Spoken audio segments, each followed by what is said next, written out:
So if you know you're going to meet a lot of emotional resistance to the change you want to announce, is there some way you can get in front of that? Is there some way that you can be thoughtful about asking yourself, what is it people are likely to feel? And if it's not what I want them to feel, if it's not helpful for them to feel the way they're likely to feel, I want to make sure that you understand that in certain instances, there are things that you can do proactively. I like to think of it as almost like emotional landmines that are out there that you don't want to step on. You want to be clear that sometimes when people are going to be impacted by a large change in their lives, in their organizations, that when that happens, there's a problem happening, and that problem is going to have them concerned about whether or not they should even stay in your organization, whether they're worried about being laid off, or if they're worried about who they might have to work for, or the changes in their income. They've got so many concerns that they're immediately worried about. And if you've got some really talented people, your best people, they're the ones that are going to find it easiest to leave, because they're often fielding phone calls, sometimes regularly, from recruiters looking to have them join another company. Chuck, it's Mark Hamel. How are you? Oh, there you go. Hey, Mark, how are you doing? It's good to have you on the air. Thanks so much for calling in. I appreciate it. Oh, my pleasure. You look good. You look good. Thank you so much. I appreciate you saying that.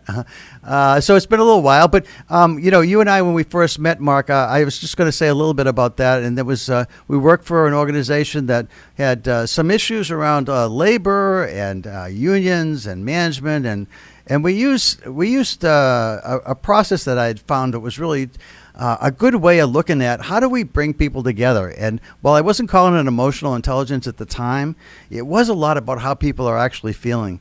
And I remember one of the things that really struck me that was really important about working with you, Mark, was that you wanted it to work for everybody. A lot of times I've worked for leaders who just really want the leaders to come out ahead. And oftentimes relationships between managers and management and unions is adversarial. And you really were looking for a win-win outcome. And I remember we talked a lot about that in the very beginning.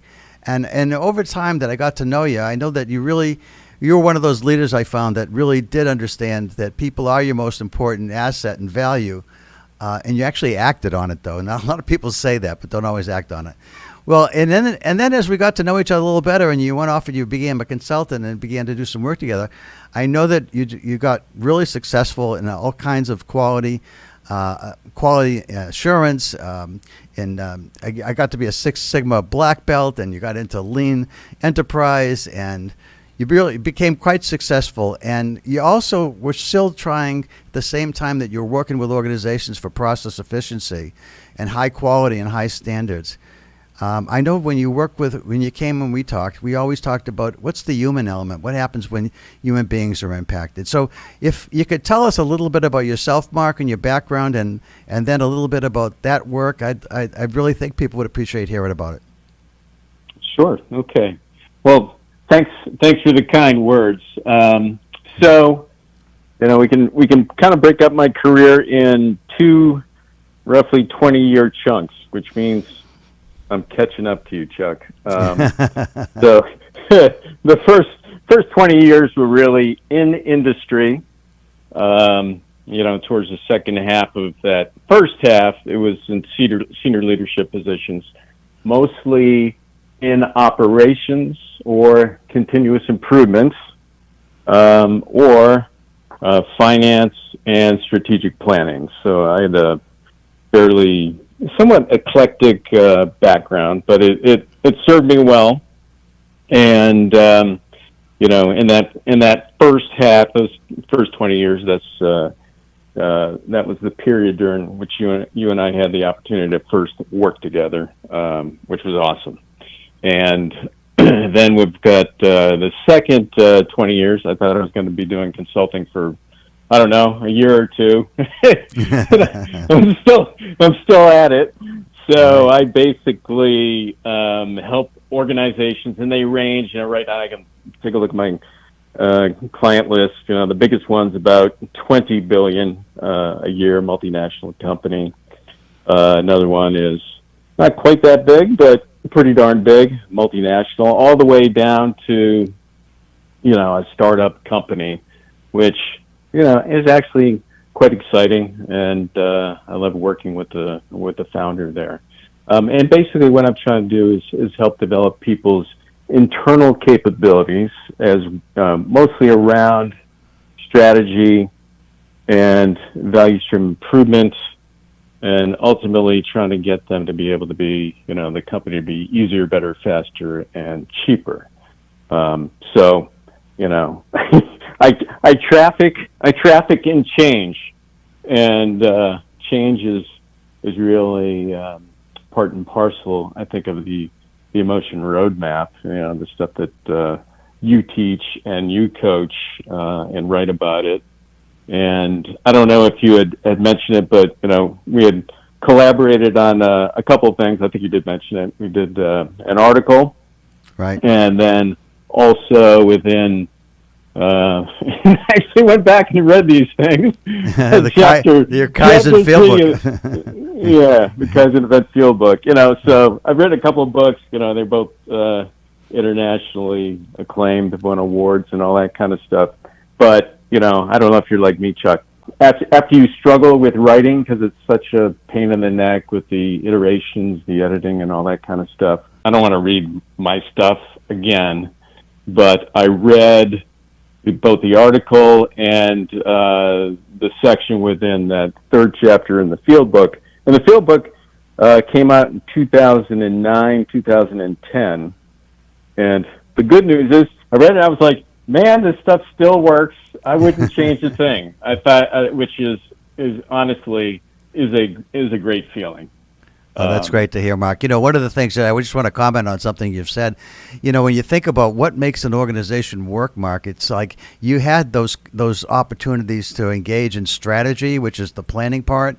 You had the chance to work in operations, which is the results part. Do you get things done in the way that you want to get them done? And then you manage the money part of it, which you don't exist unless you take care of the money. So it seems like you had the big pieces, and then what a lot of people in leadership roles don't really pay attention to, and that's where you and I connected, was on the human side of it. Because there is a human side of it, and there's a lot of emotion that, I remember years ago people used to say, don't bring emotions into the workplace, leave them at the doorstep, and nobody ever did that, but people said that, and they tried hard not to bring emotion in, but what they fail to realize is how powerful emotion is for engagement, for motivation, for alignment. It's a key, I think, to why companies that really get it right. And what I always thought, Mark, as you as a leader and even as a consultant, were trying to help others to understand the importance of, hey, the people that work for you make this work. However well you plan and however well you execute, it doesn't happen unless you've got people aligned with you and working in the ways that you want them to work. Right, 100%, 100%. As we're trying to navigate change, and anytime we're trying to improve something, that means by its very nature we're trying to change. And if we're talking about, like the title of my first book is Kaizen Event Fieldbook. Kaizen is just Japanese for change for the better. Kai is change, Zen for the better. And one of the, kind of the emotions, and we can talk about negative emotions, people when they see change, they're fearful, they're right. Uncertain, they're perhaps even angry. Let me stop you for a second and comment about a couple of things that you've said, because one of the things that strikes me, Mark, is you're looking at how do we set this up so it's going to be exciting for people and not so threatening, and because what people feel most around change is a loss of control. But if you set it up as like we're going on an adventure and we're going to experiencing some really positive things. But one of the things I was commenting, I had a group I was talking to today, and I was talking about how I use the emotion roadmap. And it was a lesson that you and I chatted about some time ago. And it came up in a conversation with a senior vice president of human resources I was working with the other day. And she had said that, we just experienced a bunch of layoffs, and she was at an off-site with a whole bunch of other senior vice presidents in human resources, very large organization. And they were talking about going forward, what's next? What are the next things that we have to have on our agenda and focus on and execute? And one of the things that she found was missing was, what about how people are feeling? What about what just happened to all the people that we just laid off? And one of the things that Right. I remember, Mark, was when you and I were talking and when we were writing this, was that sometimes with any kind of process improvement, it means often that organizations get leaner, which means less people. And while it's exciting to think about how to do things better and get things done quicker and take away some of the frustration that often builds up through bureaucracy and organizations, it often means there's less of us here to do it. And what happens to those other people? And I remember you had found some, at least in some organizations, some really innovative ways to say, hey, you know what, maybe we can keep the people we lay off. If they're good people and we want to keep them, maybe we can put them in this kind of temp department where we can like sort of source them out to other parts of the, again, you got to be large enough to do this, but source them out to other parts of the organization. When we're looking to hire people, they can go in and possibly, we can save their level of status, their executive status, if they're executives or managers, whatever they might be, and also try to keep their salary at least for about 6 months until they find other work. But maybe they can sort of be a temp pool for us, so people aren't worried about it. Or for those that we do have to let go, maybe there are ways we can help them find other employment. And I remember there aren't too many people, Mark, that I've talked to that are leaders that think like that, and that's one of the reasons why I wanted John, because I think you do think like that, and that's different and better, I think. Yeah, and I would actually up that, in really, really good companies, and, I won't, we get back to the notion of credibility, right? It's kind of the measure of character. I'm not going to work with organizations that are going to look for productivity improvements and then get rid of a bunch of people, because that's it's not very respectful. It's very short-sighted, and most really good companies that are doing this and or at least trying to do it and do it right will make the commitment that no one will lose their employment. They might lose their specific position, but they won't lose their employment as a result of productivity improvements. Well, this senior vice. I'm sorry. I just want to say this senior vice president, when she went to that off-site, it was at a very plush place, and everybody was kind of enjoying themselves and enjoying the atmosphere and the camaraderie and seeing each other again. But she said, missing from the agenda is, what are people feeling right now? And shouldn't we have that on the agenda? And shouldn't we be focused on what can we say to the people? We need to make the case that this was a good business decision, that we're going to be supportive of the people that we just let go, and that at least for the time being, there isn't any more of these coming, so that people can at least start to focus again. Because lots of times after large-scale change, people are very non-productive for a long time, waiting for the other shoe to drop and just looking around them on either side of them saying, boy, some of the people I cared about are gone now. I wonder if I'm okay. And I think she was right to ask the question, and that was one of the things we had talked about trying to get that on the agenda. And as you say, I think good companies do that, but for the longest time, and quite a few companies still today, don't really do that respectfully. Yeah, it's funny. If you look at it from a technical perspective, and I hesitate to say that a lot of people do this, but many people are adept at problem solving.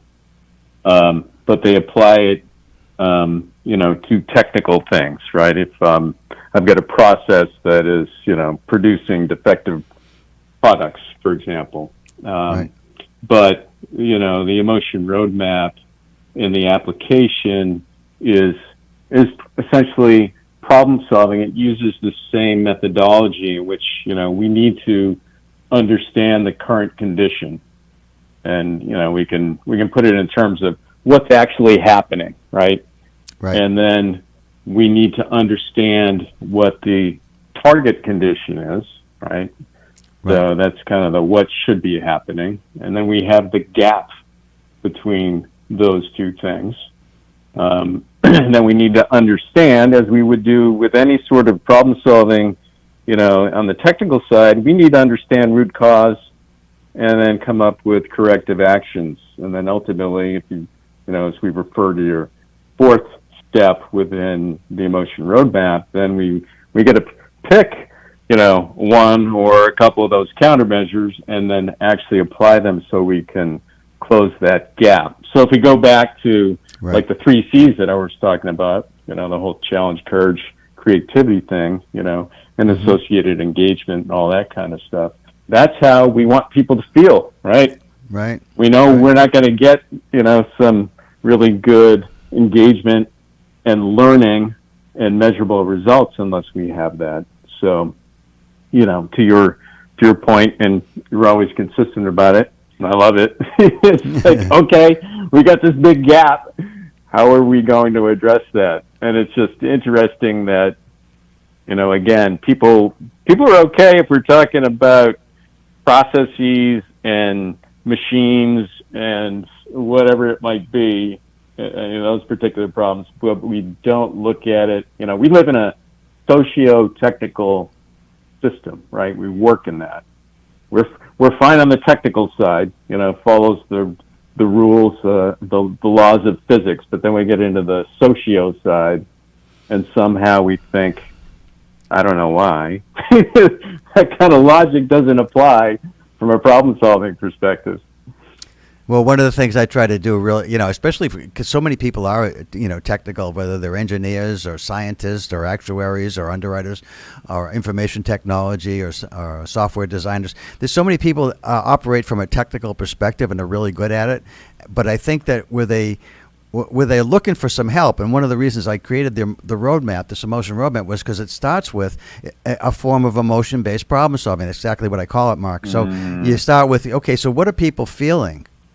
And if we're going to do something, it's going to impact their feelings and it's going to be negative. Well, is there some way to make it less negative? Is there some way that we want them to feel? And are there strategies that might help us to move from feeling anxious, out of control, upset, angry, sad, whatever it is that might be coming that they think is happening with change? What you said is kind of a joyous.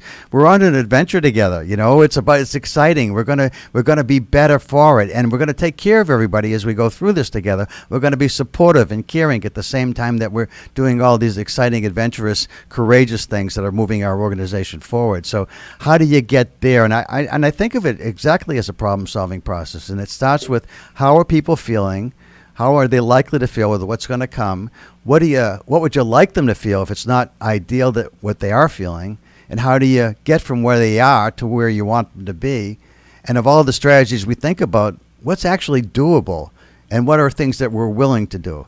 And that's it. And it sounds pretty simple. I mean, it's pretty profound, and it doesn't always work easily, but those are the right questions. It isn't always easy to come up with the answers, but that's what the show's about, and that's why we have you on, and why we're hoping that people will call in. Well, I'm going to ask you to close, Mark, because I'm going to ask people if they'd like to call in. Is there anything that you want to leave with? Oh, by the way, how do people, if they want to work with you and get in touch with you, tell us a little bit about how they reach you? And I know you're a principal now in your organization, but you want to say a little bit more about that? Sure. Well, thanks. You can just go to www.Talcott Ridge, like the tower that's in Simsbury, so TALCOTT Ridge RIDGE.com, and that's my website. You can contact me through that, or you can get me through LinkedIn, or you can just email me at mark.hamel, and that's Mark with a K. No Star Wars jokes. Mark with a K Hamel, HAMEL at talcottridge.com. So that would be awesome. By the way, I want to just mention that you went to Trinity College, and I do want to say this too, because I'm going to be on the radio station at Trinity tomorrow. I'll be doing a show similar to this at Trinity's College radio station, WRTC. I think in 89.3 for local listeners, but if you can also find them on the web as well. But yeah, I thought I'd mention that because I've got a friend of mine who's got me on the air there. So anyway, anything you want to close with? Go Banthams. Yeah, so I think, I guess the thing I would perhaps leave with is, we're trying to change people's mindsets and beliefs, which will ultimately, that's essentially culture, right? And we're trying to, and that drives people's behaviors. So when we talk about things like emotional intelligence, that is something that I think you learn through practice and through coaching, right? So, for example, one of the things that struck me, and when you practice, if you practice this stuff enough, then it becomes intuitive, right? Right. Right. And I was reading one of your, I think it was one of your recent works, Chuck. It was a chapter within a book. I can't remember. Principles of Coaching. Exactly. I think it was Principles of Coaching, I think. Okay, The good. International Federation of Coaches, yeah. I think it was in there that, and this seems kind of innocuous, but, and I put it within my own context, so, because I can't remember exactly what I read, but when I do this, for example, when I'm dealing with an executive team or any team, right, I usually ask questions like, so how do you feel about that? And it might seem like soft and squishy, right? Especially when we're trying to improve many times, technical stuff. But we know that feelings get in the way. So it's kind of it's a really open-ended question. And some people just read that as like, he's asking about if there are any technical issues.